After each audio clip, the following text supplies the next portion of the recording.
முக்கிய செய்தி. காங்கிரஸ் கட்சியின் நிலைமை தற்போது பெரும் திண்டாட்டத்தில் உள்ளதாக தேர்தல் களத்தில் பெரும் பேச்சாக உள்ளது. ஏன் இப்படி ஒரு நிலை? காங்கிரஸ் கட்சியின் நிலைப்பாடு என்னவென்பது குறித்து மேலதிக தகவல்களுடன் நேரலில் இணைகிறார் எமது செய்தி தலைமை சண்முகசுந்தரம். சண்முகசுந்தரம், வணக்கம். கூடுதல் விவரங்கள். நிகிதா, தற்போது தேர்தல் ரேஸிலே தனித்து விடப்படுகிறதா காங்கிரஸ் என்ற கேள்விதான் பெரும் பேச்சாக இருக்கிறது. காரணம், திமுகவும் கடும் ஆவேசம் அடைந்திருக்கிறது. காங்கிரஸ் செயலை பார்த்து காங்கிரஸில் சில தலைவர்கள் தொடர்ந்து திமுக காங்கிரஸ் கூட்டணி குறித்தும் கூட்டணியை பலவீனப்படுத்த வகையிலும் மாணிக்கம் தாக்கூர், பிரவீன் சக்கரவர்த்தி ஆகியோர் பேசி வருவதற்கு கடும் கண்டனம் தெரிவித்திருக்கிறார்கள். அது மட்டுமல்ல, தாவேகாவும் மறுபக்கத்திலே தொடர்ந்து இழுத்துக் கொண்டே வருகிறார்கள். பெரிய இழுவையாக இருக்கிறது காங்கிரஸ்.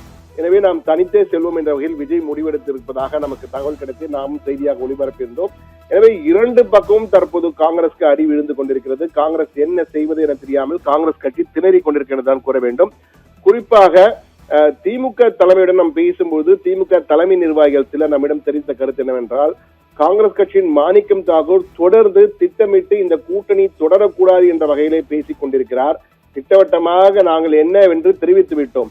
முதலமைச்சரும் திமுக தலைவருமான ஸ்டாலின் நேரடியாகவே தெரிவித்து விட்டார், ஆட்சியில் பங்கெல்லாம் கிடையாது என. அது தெரிந்த பிறகும் தொடர்ந்து ஆட்சியில் பங்கு என்று பேசிக்கொண்டு மாணிக்கம் தாக்கூர் பேசுவது கூட்டணியை திட்டமிட்டு பலவீனப்படுத்துகின்ற செய்தியாகவே நாங்கள் பார்க்கிறோம் நகர்வாகவே. அதே போன்று பிரவீன் சக்கரவர்த்தி என்ற நபர் என்ற வகையிலே நம்மிடம் தெரிவித்தார்கள். பிரவீன் சக்கரவர்த்தி டெல்லியிலே ராகுல் காந்திக்கு ஏதோ ஒரு திட்டத்தை நெருக்கமா இருப்பவர். ஆனால் பிரவீன் சக்கரவர்த்தி என்ற நபர் தேவையின்றி திட்டமிட்டு திமுக அரசின் மீது தொடர் பழிகளை சுமத்தி வருகிறார். இது சரியில்லை. குறிப்பாக மகளிர் உரிமை தொகையை அறிவிக்கும் பொழுது 5000 ரூபாய் என்ற பொழுது இதெல்லாம் அறிவித்தெல்லாம் ஜெயிக்க முடியாது என்ற வகையிலே தேவையற்ற ஒரு கணக்குகளை எல்லாம் கொடுத்து, மற்ற மாநிலங்கள் சில மாநிலங்கள் ஜெயிக்கவில்லை, சில மாநிலங்கள் தான் ஜெயித்தார்கள் என்ற வகையில் கணக்குகளை கொடுத்து திட்டமிட்டு திமுக அரசின் மீது குற்றம் சாட்டுவதையே வழக்கமாக கொண்டிருக்கிறார். இந்த மாணிக்கம் தாக்கூரும் பிரவீன் சக்கரவர்த்தி என்ற நபர் மீதும் நடவடிக்கை எடுத்தால் மட்டுமே கூட்டணி குறித்து பேசலாம். முதலில் நடவடிக்கை எடுங்கள், பிறகு நாம் கூட்டணி குறித்து பங்கீடு குறித்தெல்லாம் பேசலாம் என்ற வகையை தெரிவித்திருக்கிறார்கள். செல்வ பெருந்தகை தமிழக காங்கிரஸ் கமிட்டியின் தலைவராக 2 ஆண்டுகள் பூர்த்தி செய்து 3ஆம் ஆண்டுக்குள் தற்போது அடியெடுத்து வைத்திருக்கிறார் என்று.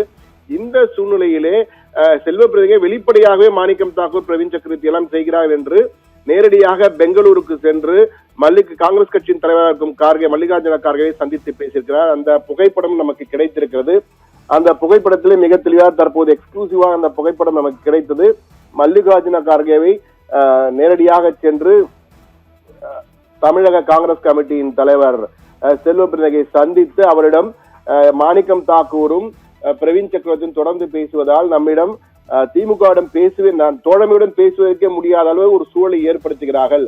இது கூட்டணியை பலவீனப்படுத்தும், நம்முடைய பேரம் பேசுவதையும் குறைத்து விடும் என்ற வகையிலே தொகுதி பங்கீட்டு பேச்சுவார்த்தை என்பது நமக்கு அழுத்தம் கொடுப்பார்கள் என்ற வகையிலெல்லாம் தற்போது தனது கருத்துக்களை எடுத்து வைத்திருக்கிறார்.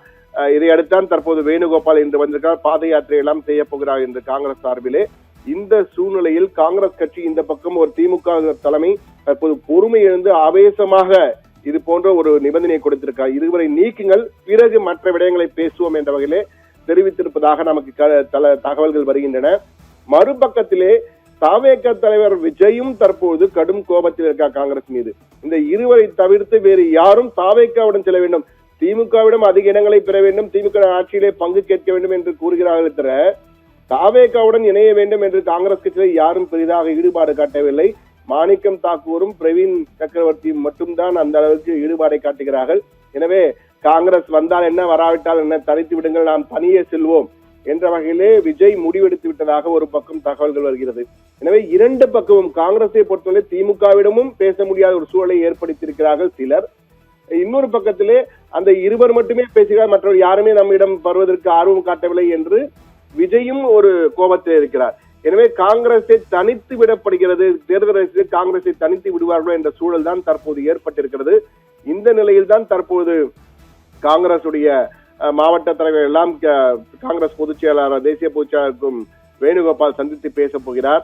அவருடைய கருத்துக்கள் மற்றும் செல்வ பெருந்தகை கார்கேவிடம் தெரிவித்த கருத்து, செல்வ பெருந்தகை நேரடியாக வேணுகோபாலையும் அழைத்து சென்றிருக்கிறார். எனவே அவரிடம் தெரிவித்த கருத்துக்கள் அனைத்தையுமே எடுத்து சென்று ராகுல் காந்தியும் தெரிவித்து, ராகுல் காந்தி இறுதி முடிவு எடுப்பார் என தெரிகிறது. ஆனால் காங்கிரஸை பொறுத்தமட்டிலே தற்போது ஒரு திரிசங்கு நிலை, இக்கட்டான சூழல் என்றே சொல்ல வேண்டும். அப்படி ஒரு நிலையில் தான் காங்கிரஸ் இருக்கிறது. இந்த பக்கம் செல்லவில்லை, அந்த பக்கம் செல்ல முடியாத ஒரு சூழல். தாவேக்காவும் பெரிய ஆர்வம் தற்போது காட்ட ஆரம்பிக்கவில்லை. முதலில் மிகுந்த ஆர்வத்துடன் இருந்தார்கள். ஆனால் தற்போது விஜய் தெளிவாகிவிட்டார்.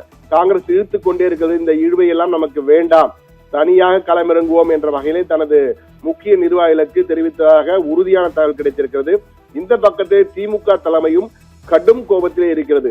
மாணிக்கம் தாக்கூரும் பிரவீன் சக்கரவர்த்தியும் தொடர்ந்து அவதூறுகளையும் இந்த கூட்டணியை பலவீனப்படுத்தும் வகையிலும் பேசிக் கொண்டிருக்கிறார்கள். அவர்கள் மீது நடவடிக்கை எடுக்காமல் அவர்களை தட்டி கொடுத்து பேசுவது என்பது ஏற்கனவே இதே போன்ற ஒரு சூழல்தான் பீகார் தேர்தலின் போதும் நடைபெற்றது, உத்தரப்பிரதேச தேர்தலின் போதும் நடைபெற்றது. மேற்கு வங்கத்திலே தற்போது மம்தா பானர்ஜியும் காங்கிரஸை துரத்திவிட்டார். கேரளத்திலும் உட்கட்சி பூசல் அதிகமாகி கொண்டிருக்கிறது. அசாமிலும் காங்கிரசுக்கு பெரும் பிரச்சனையாக அங்குள்ள தலைவர்கள் ராஜினாமா செய்து பாஜகவுடன் சேரப்போ என தகவல் வந்து கொண்டிருக்கிறது. ஏற்கனவே டெல்லி நடந்த சட்டமன்ற தேர்தலிலும் ஹரியானாவில் நடந்த சட்டமன்ற தேர்தலிலும் காங்கிரஸ் இது போன்று கூட்டணி கட்சியாக இருந்த ஆம் ஆத்மியுடன் பாராமுகத்துடன் செயல்பட்டதால், இது போன்று ஏகப்பட்ட நிபந்தனைகள் விதித்ததால் அங்கு 2 இடங்களிலுமே ஆட்சியை இழந்து பாஜக அந்த கட்சி 2 மாநிலத்தும் ஆட்சியை பிடிப்பதற்கு காரணமாக காங்கிரஸ் அமைந்தது. இது போன்ற ஒரு சூழலை உருவாக்குகிறார்கள் என்ற வகையிலே தற்போது கடும் விமர்சனங்கள் காங்கிரஸ் மீது வைக்கப்படுகின்றன திமுக தரப்பில் இருந்து. எனவே அந்த வகையில் தற்போது காங்கிரஸ் மிக மிக மிகமான ஒரு இக்கட்டான சூழலில் இருக்கிறது. எனவேதான் தற்போது செல்வ பெருந்தகை மிக தெளிவாக மாணிக்கம் தாக்கூர் மீதும் பிரவீன் சக்கரவர்த்தி மீது நடவடிக்கை எடுக்க போகிறார் என்ற தகவல் காலையில் இருந்து பரவ ஆரம்பித்தது. தற்போது மாணிக்கம் தாக்கூர் செய்தியாளரை சந்தித்த பொழுது, இது அண்ணன் தம்பி பிரச்சனை, எங்களுக்குள்ள எந்த பிரச்சனையும் இல்லை, செல்வ பிறந்தங்க எனக்கு எந்த பிரச்சனையும் நாங்கள் பேசி தீர்த்துக் கொள்ளும் என்ற வகையிலே அவருடைய டோன் நேற்று பேசிய விதமும் இன்று பேசிய விதத்திற்கும் மிகப்பெரிய வித்தியாசங்கள் இருக்கிறது. ஆனால் திமுக தலைமையை பொறுத்தவரை மிக தெளிவாக கூறியிருக்கார்கள், இவர்கள் இருவரையும் அடக்குங்கள், நடவடிக்கை எடுங்கள், நீக்குங்கள் அல்லது நடவடிக்கை எடுங்கள், பிறகு எங்களிடம் பேசுங்கள், அப்பொழுதுதான் நாங்கள் பேச தயாராக இருக்கிறோம் என்ற வகையிலே திட்டவட்டமாக தெரிவித்து விட்டதாக நமக்கு தகவல் வருகின்றன. ஆனால் இது அதிகாரப்பூர்வ அறிவிப்பு அல்ல, உள்ளே பின்னணியில் நடக்கும் சுவாரஸ்யமான அதிரடி நகர்வுகள் தான் இவை. இந்த நகர்வுகளை நாம் மோப்பம் பிடித்துதான் தற்போது இந்த செய்திகளை தற்போது வெளியிட்டிருக்கிறோம். எனவே காங்கிரஸை பொறுத்தமட்டில் 2 பக்கம் அடி, என்ன செய்ய போகிறது காங்கிரஸ் என்பதுதான் தற்போது மிகப்பெரிய கேள்வி. தற்போது வேணுகோபால் இங்குள்ள நிலவரங்களை எல்லாம் சேகரித்து உடனடியாக ராகுல் காந்திக்கு நாளை தெரிவிப்பார். அதன் பின் ராகுல் காந்தி விரைவாக கான்கிரீட் ஸ்டேட்மெண்டாக ஒரு ஸ்டேட்மெண்ட் வரும் காங்கிரஸ் தலைமையில் இருந்து. அதன் பிறகுதான் கூட்டணி பேச்சுவார்த்தை என்பதை தொடங்கும் என்று எதிர்பார்க்கலாம். நிக்கிதா, விவரங்களுக்கு நன்றி சண்முக சுந்தரம்.